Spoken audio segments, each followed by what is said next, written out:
Bonjour tout le monde! Alors, pour les exercices à faire en grammaire pour aujourd'hui, donc j'espère que vous avez bien regardé la vidéo des fondamentaux qui vous réexplique ce que sont les déterminants possessifs et que vous avez fait la liste de tous les déterminants possessifs qu'on pouvait trouver donc en fonction des pronoms personnels, donc avec je, tu, il, nous, vous et il au pluriel. Alors, les 3 exercices de ce matin. Premier exercice, vous avez à écrire les groupes nominaux qui conviennent et à entourer les déterminants possessifs. Alors, vous avez un exemple. Donc, si je regarde, si je parle de la montre et que la montre appartient à Matteo, donc on va dire que c'est sa montre. Et il faudra entourer le déterminant possessif ça. Donc, vous avez à écrire la même chose avec le mot montre, mais dans ces cas-là, quand elle appartient à moi.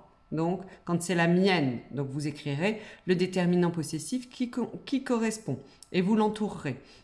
Vous faites la même chose avec la poupée qui appartient à toi et moi. Donc, quand on dit toi et moi, ça veut dire qu'on parle de nous.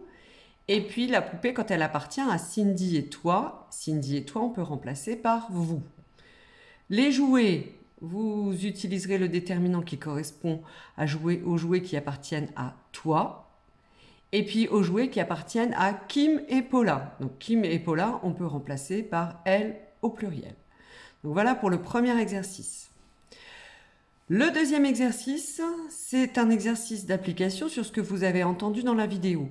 Donc normalement, on dit qu'on met mon devant un nom masculin et ma devant un nom féminin. Mais parfois, on a des noms féminins devant lesquels on va mettre mon aussi. Alors, ce sont les noms féminins en général qui commencent par une voyelle, d'accord?